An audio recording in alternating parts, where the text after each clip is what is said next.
Hey y'all, it has been a long ass time since I made a video, and as you can see, I was not planning on doing this. I didn't even finish my makeup. My hair is still wet, but I was driving around because my mom is with the baby, obviously, and I came across the spot where I used to come sit to talk to Gabe on the phone, and I stopped over here, and I was just thinking, and I was like, I talk about the little moments all the time, and I know it's kind of hard to put the timeline together, and that's because there was a lot of shit that was kind of hidden as it was happening for various reasons, but I just felt like talking about it. So honestly, it doesn't actually matter if nobody watches this. I just wanted to talk about it anyway, but I'm gonna do my best to kind of go over what happened and how it happened to the best of my ability.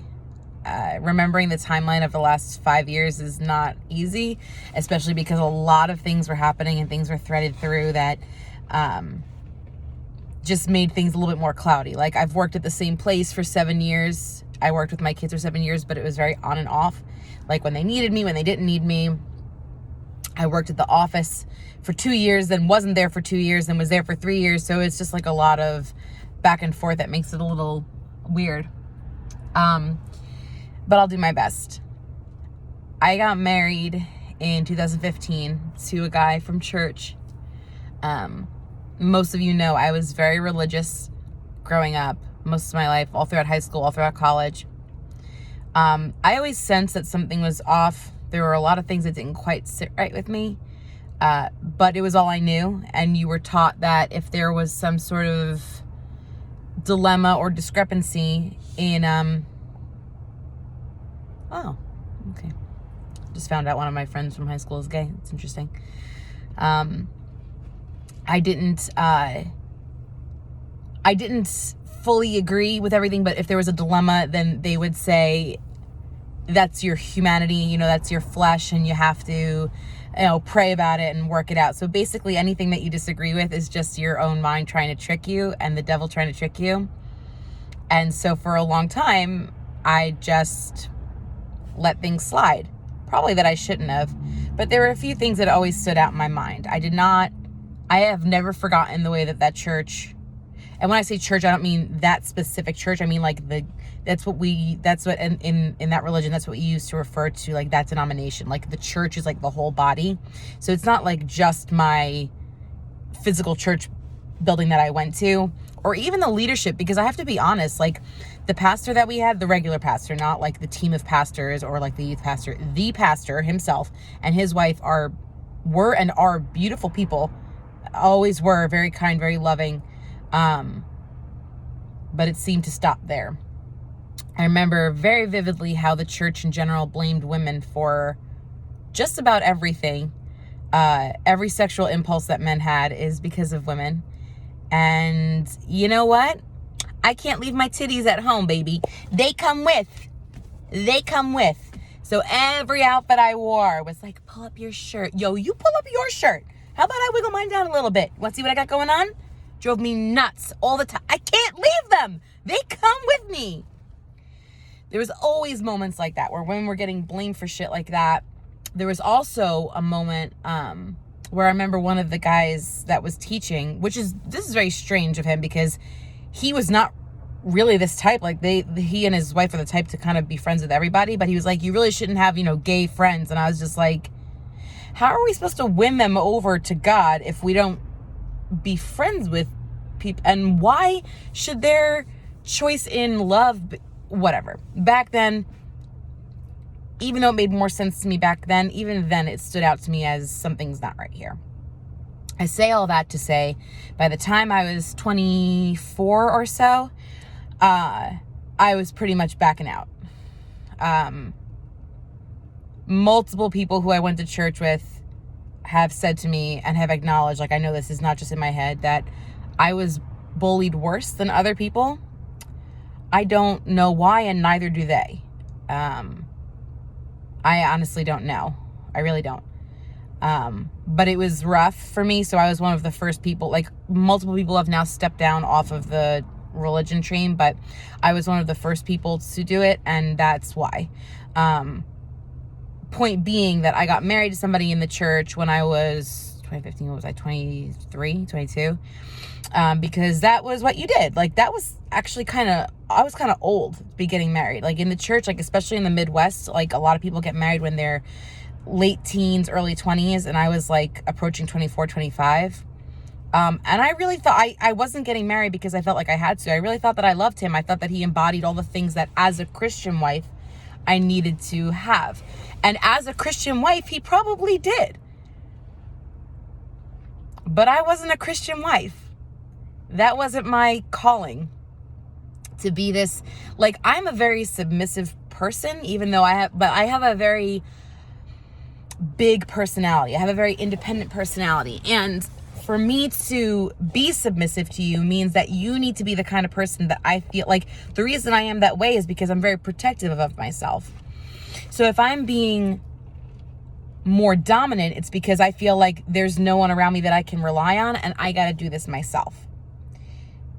If you are a person that I can naturally follow, then I will naturally let go. Like, Gabe does everything, and I'm happy to let him. I trust him fully, and I have relief at letting him do what he needs to do and be the leader of our house, and, you know, so to speak. And then I take care, you know, the baby looks to me and I look to him, kind of thing. Like, that's the natural progression of things. Not that it has to be that way, but that's the way it has to be in religion, at least in my religion. And he wasn't the kind of person I wanted to follow. And I kind of realized that my marriage was over. Like, the first year was honestly great. But after the first year, I realized that I was not that religion anymore. I realized that that wasn't who I was. That wasn't who I was going to be forever. And I know that that was difficult for him. I also was thinking, I will never have children, because I didn't want children with him or like him. And I know that most of you know me from, you know, what you've seen, but anyone who's known me my entire life knows that my whole life, from the time I could function, like, has been about kids. Like, from the time I was old enough to see kids as kids and not myself as a kid, they have always been, I watch my friends' kids. I hang out with them all the time. I've always been a caretaker, a babysitter, a nanny. Kids always, sometimes at the park, I'll have like 15 of them around me. Like, I'm like the fucking Pied Piper of like little children just hanging out. And they just love to be around me. And that's great, because I love to be around them. And taking care of kids is my real passion. Like, that's my real job. That's my real reason for keeping on going. And so for me to think I will never have children was a big red flag for me. About a year after we were married, we were sort of separated. I had a really hard time conveying the degree to which I wanted to be separated. I was very scared. I was very young. I was very religious. Divorce was supposed to not be on the table, but I knew I was scared and unhappy in my relationship. So we were somewhat separated. We were living together, but that was kind of the extent of it. Around the time that we separated, I met Gabe online. I think he thirst followed me on Twitter, Tumblr, honestly. I don't have any recollection of us following each other, so he must have just thought I was cute and followed me, because I certainly wasn't posting anything that of interest to him. You know, he's into cars and video games and anime, and I was mostly posting like flowers and my emotions. So he must have found my Snapchat on there, because we were friends on Snapchat. And he posted one night that he was having a rough night, and I just responded to the Snap story, and I was like, "Are you okay?" And he was telling me that he had a date and it had gone really badly. He was really upset.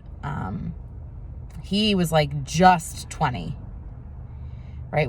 We started talking in like August or something, and he had just turned 20 in July. So he was young.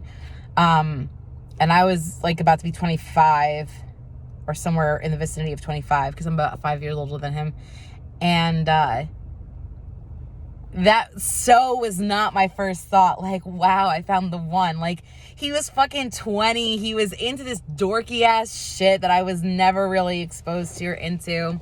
And, you know, he was 1,600 miles away, and it just never, I was never like, oh my God, like, I know I'm married, but I gotta have this. It was just nothing. But we started talking more frequently, and he was telling me how he was feeling about stuff, and I realized that I really love talking to him, so we started texting, and we were talking, and I would come to this spot right here and sit right by the baseball field where it says no dogs allowed. And I would sit here on the phone talking to him so I could have some peace and quiet and be out of the house. And one day I was sitting here and we were texting. Actually, I might have been home still, and we were texting, and I casually call people sweetie, babe, baby. We had been doing that back and forth and, you know, helping each other out. And he texted me. He said that we needed to talk.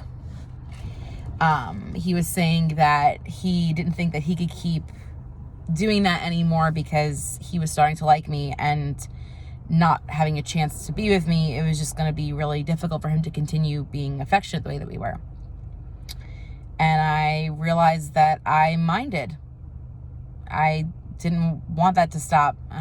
So I came over here to this spot, and we actually, he didn't have an iPhone at the time, so we had to video chat on Snapchat. And I was like, honestly in tears. I was like, I don't want to lose what we have right now. Like I don't know why. Like, I know it's no big deal. I know that we're just friends, but the thought of backing off of anything that we have right now is very upsetting to me. So do you think maybe we can give this a try? And he was like, okay. And that's the first time in a series of times that Gabe would say okay to me for big moments. He could be very difficult, but, you know, in that moment he said okay. And when it came time for us to get engaged, he got a ring and proposed. And when it came time to, when I was having a baby and I told him I was pregnant, he said okay.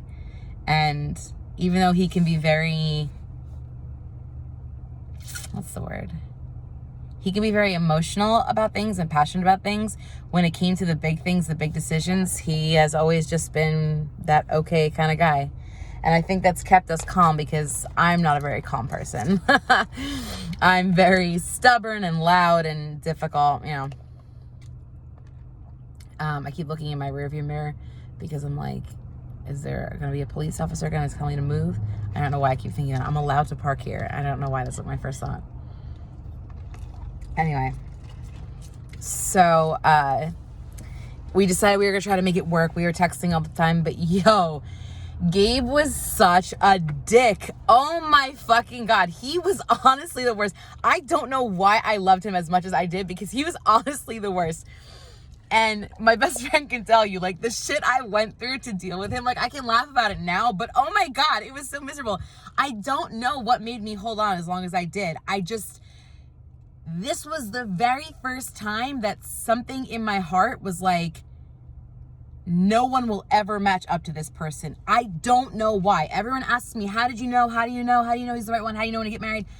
There is something right. Like, and I'm not saying you can't marry somebody and be happy without that soulmate click. You can. People do all the time. Meeting your soulmate is uncommon. Not everyone gets to in one lifetime. Like, but something like deep inside me was like, I can't let this go. I can't let go. My heart won't let go. No matter how many times I begged it to, no matter how hard I tried, it would not let go of Gabe. So the next few years were pretty rough. It was very on and off. He could be very abrupt. He could be very flighty. He was just done being a teenager. He was very far away from me. His love language is quality time, and we couldn't do that ever. I was married, and because of my religion, didn't know how willing I was to go through a divorce. And, you know, that was a lot for him to take, especially because he was dealing with a lot of growing up that he had to do and a lot of emotions. He had just lost his best friend to suicide about 6 months before I met him. You know, he had been medically discharged from, the only thing he had ever wanted to do with his life was be in the Army. That was his whole entire life. And he knows that it was a saving grace now, but back then when he lost the ability to be in the Army, he was devastated. He fell on a ruck run and shattered his kneecap. He tried to get up and keep going, but he hit the ground and they realized that something was wrong, and they had to actually, so he's 25 and has a replaced knee because of it. He was in a car accident that left him with 3 slipped discs, so he was in the middle of a lot of frustration. I'm not excusing his behavior, neither is he. He knows he was a fucking asshole, and he apologized sincerely for it. And I had my moments where I was an asshole too, because I was frustrated and learning myself for the first time at 25 and trying to get out of a religion that had controlled my entire existence, how I viewed myself, how I viewed the world. Trying to get out of a marriage to somebody that I did not want to hurt because I did love, but I didn't love, you know? And it was just really tumultuous, if I could describe it in any way. It was just really up and down. And there were lots of times where he would just suddenly snap and be like, I'm done, and block me on everything, and I'd be hysterical for days because why would you do that? He would do it on my birthday, like just fucked up shit. Then he started dating that psycho bitch, and I know that I get messages sometimes, they're like, it's not the flex you think it is that you had someone cheat on, you know, he cheated on, he cheated on her with you. Sorry, my mother.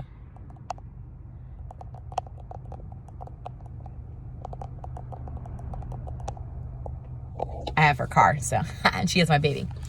I know that some people have sent me messages like that. So just let me address that really quick. I don't care. I would do it all again, over and over. She was horrible to him, horrible. Manipulated him, used his mother to manipulate him to the point that his mother would punish him if she went to complain about him at all. If the girl went to his mother to complain, like if they caught him even talking to me or texting me, like talking on the phone, he would have to scrub the bathroom on his hands and knees. Like she would buy him things and then make him do whatever she wanted and hold it over his head and then threaten to take it away if he didn't do what she wanted. So I don't care if you think that that's shitty. I would fuck him every day of the week. I would do it in front of her. I don't care. I don't care if you don't like it. He was meant to be with me. He was mine all the time. And I was taking every opportunity I could to fuck him. Period.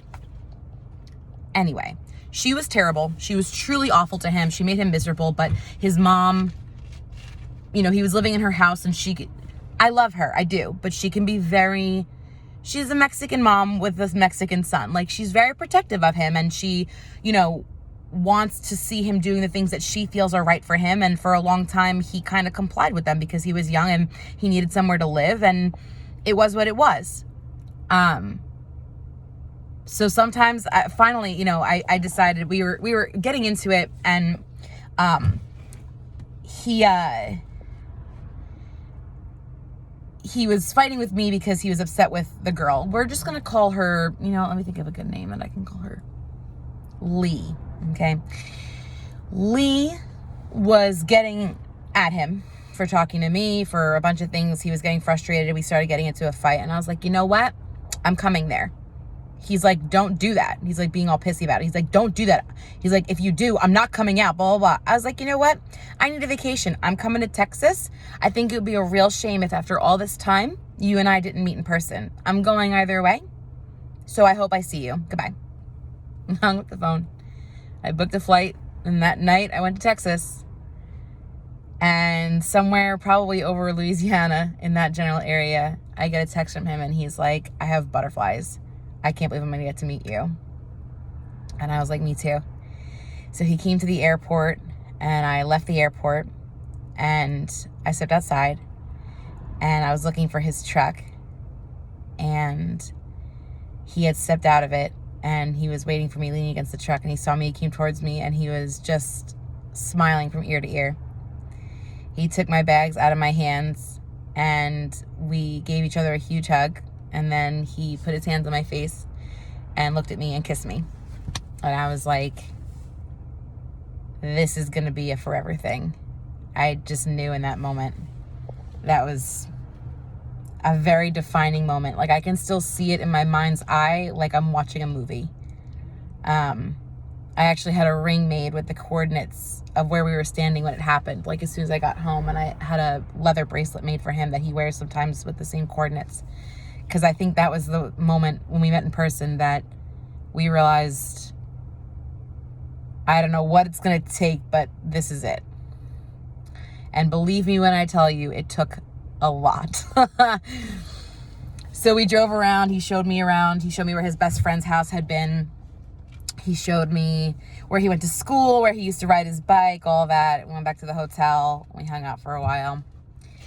And then that started a series of trips where I would go down there. Sometimes we were on great terms and I'd see him and it would be good. Sometimes we were on bad terms and he'd have me blocked on everything. So I'd have to make a fake account and message him my room number. But he always showed up. He always showed up. And even if it was just quick, even if we just saw each other and then he went home, it was always such a trap because they were monitoring his location on his phone and stuff. So we had to be really careful. It was such a project being together. And I know it's crazy, but I really value it now because now I get to be with him all day, every day. And it's just like, I can't believe the effort we put in to be together at that time. You know, even when he was pissed off at me, even when I was angry at him, like sometimes the sex was really angry. Sometimes it was really happy. Sometimes it was really quick. But he always showed up. And then we were doing really great the spring of 2018. And we got into some little nonsense argument in June. It was June 12th.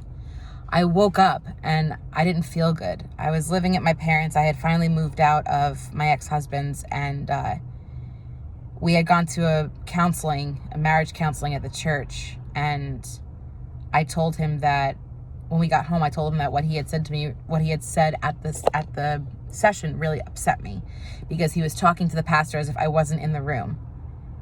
How do I make her love me again? Like, don't fucking throw me under the, like, don't pretend to be the victim here. Like, there were a lot of things that he did that were not great. I didn't just leave him because I decided I didn't want to be religious anymore. Like, we probably could have worked through that, but like, he would take all of my money, all of my credit cards, and then just give me an allowance back because he didn't like how I spent my money.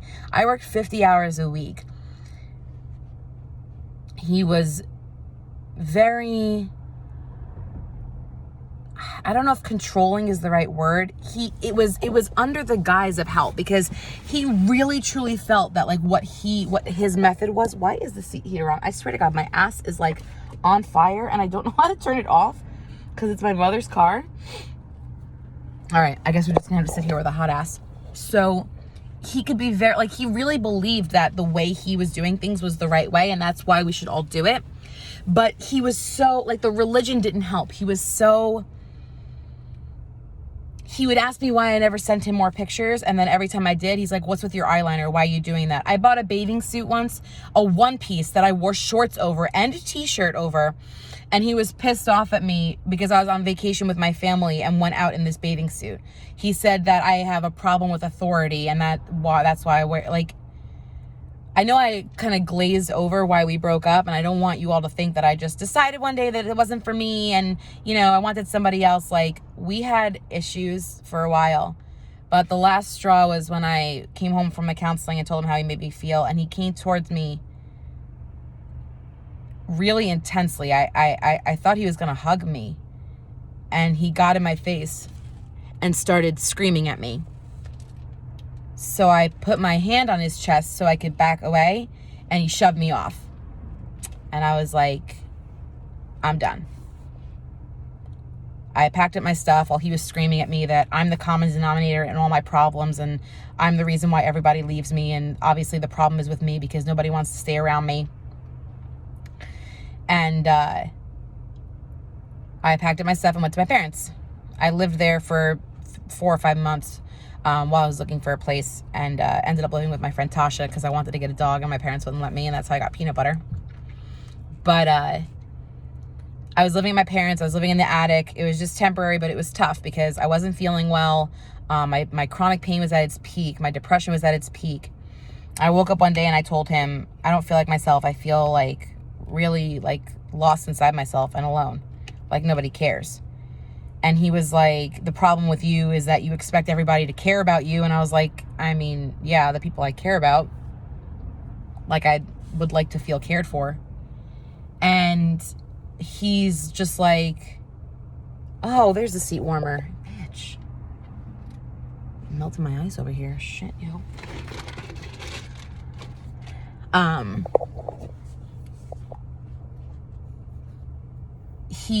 We had been making, like, this was the best we had ever been. We had, like, solid plans to move in together. Like, shit was happening. And he was like, I'm done.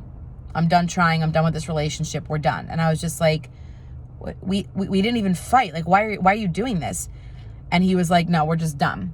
I found out, like, he had done this times before where he was very abrupt with it. It got to a point with his mother and with Lee that he had to cut me off. And rather than be communicating and explain to me what was going on, he just figured if he was cold and mean and abrupt that I would drop it and I would move on and leave it alone. He learned his lesson. He does not do that anymore. But yeah, it was really tough. I was really, really depressed for a while. You know, I was talking to Nicole and Elizabeth every single day, and to Cassandra, and just devastated. Like, we were so close that time, and everything fell apart. This time for no reason. Nothing happened. So we didn't talk. It was our longest stretch of not talking at all. Usually he would kind of cave, or I would be able to reach him and we would have little conversations here or there, but we didn't talk at all for a couple months. A couple months went by, and then we had like little breakthroughs here and there, but it was like only if we were talking about sex. He didn't want to talk about emotions. He didn't want to talk about feelings. I didn't really care because I was taking it one way or the other. Like, I would take it one way or the other if we were communicating or if we were fucking around. It was that good. I know that seems crazy, but it really was. And even to this day, we talk about it. Like, it's actually, for somebody who had so much sexual trauma, for somebody who didn't sleep with anyone until I was married, for somebody who has like a small selection of people that I had slept with, it really continues to blow my mind just how good it is every single time, how I'm never tired of him, how it always feels like I'm with my best friend, how great it is, how great he thinks it is every time. It's just, I feel really fortunate because I know a lot of people don't ever overcome religious sexual trauma, and finding someone like Gabe who works through it with me and has never made me feel anything but fantastic and good and beautiful is, I'm very fortunate. So we were talking little bits, but he was still not really speaking to me. And I was, for a long time, I was at the point where I was like, I want Gabe or I want nobody. I'd rather be alone. And that was atypical of me. I was very content to replace people with other people, to kind of move past them. Sometimes it was okay. Sometimes it was unhealthy, you know. Sometimes it was just moving on. Sometimes it was like, I probably should have waited, but I survived it all. You know what I mean? Like, we all make shitty mistakes. It's not like, oh my God, it ruined me. Like, it was what it was.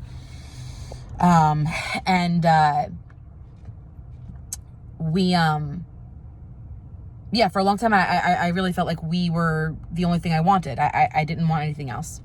I'd rather be alone, which again was new for me. After a while, we hit November, December.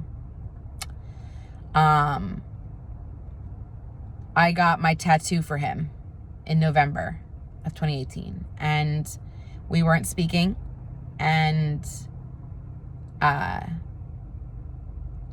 knew that even if we never talked again, his love and my love for him changed everything about my life.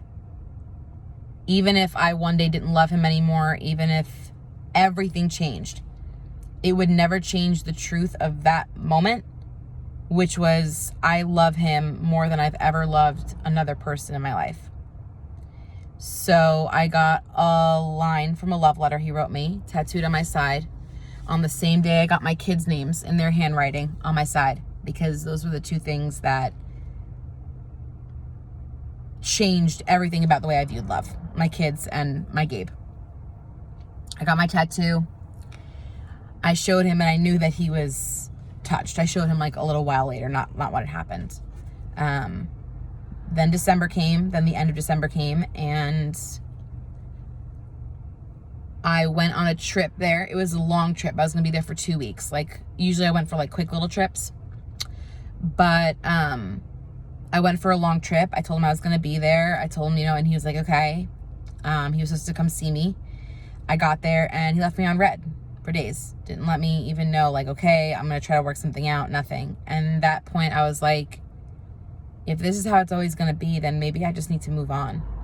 You know, I will always love him, but I can't subject myself to this kind of loneliness for the sake of that love if he's never gonna return it.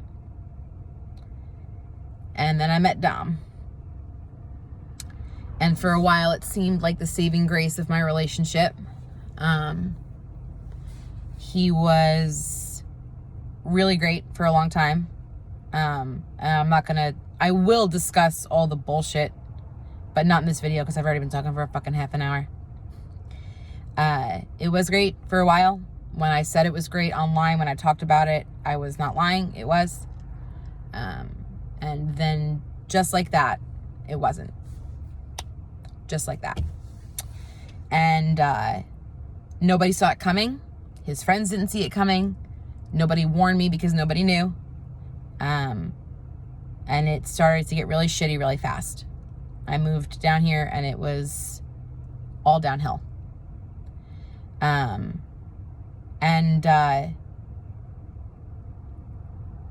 when I met Dom, that was the end of December 2018. By my birthday, January 16th of 2019, I heard from Gabe for the first time since that June. Sincerely, for the first time since that June. We had chatted, but that was it. And he said, happy birthday, and I love you still. And that was the best gift that I could have gotten. Dom completely ignored my birthday. Did not even say happy birthday. Like, legit completely ignored it. But I was scared of the 3 years prior that had happened with Gabe and was wary to trust him. I knew I still loved him and I told him I did, but he knew I was seeing somebody. Dom and I decided to make it more official at the end of March of 2019. And am I saying this right? 2019? I think so. Years make no sense anymore. 2020 fucked everything up. And I told Gabe, like, and normally Gabe was the one person I would make any exception for. It didn't matter who I was talking to, who I was with, but I really, really wanted to give it a try with Dom. I really thought that it was going to be good.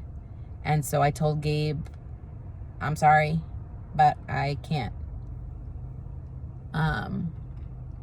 He still chatted with me occasionally, but it was rough at times. He could be still very abrupt. And then right before I got pregnant, yeah, my timeline's wrong. Right before I got pregnant at the end of 2019, no, I was right. I got pregnant probably the last week of 2019.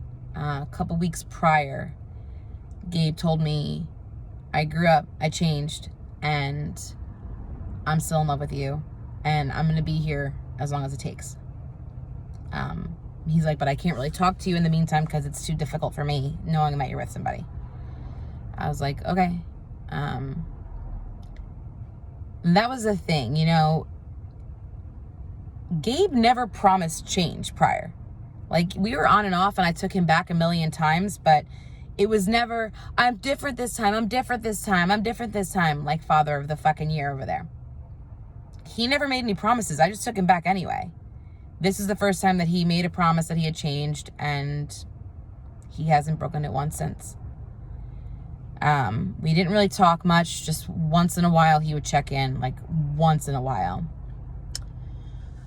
I decided I was going to move down there I found out that I was pregnant at the end of January 21st, and on the 31st, Father of the Year lost his job. And that was where everything started going downhill. So by the time I moved a month later, February 21st, I knew something was off. I didn't know that we were approaching the end, but I knew something wasn't right. But I was still hoping that it would get better once we were living together and everything was okay. I still had plenty of hope for it. But still, on the day that I left, I texted Gabe and I said, in 24 hours, I'm going to be living in your city. And he said, so soon. And I was like, yeah. And he was like, I'll see you then. And that is everything leading up to my move to Texas. And I will give you guys post-Texas when I feel like talking again. Maybe later. Maybe in 20 minutes. But for now, I'm going to kiss my baby.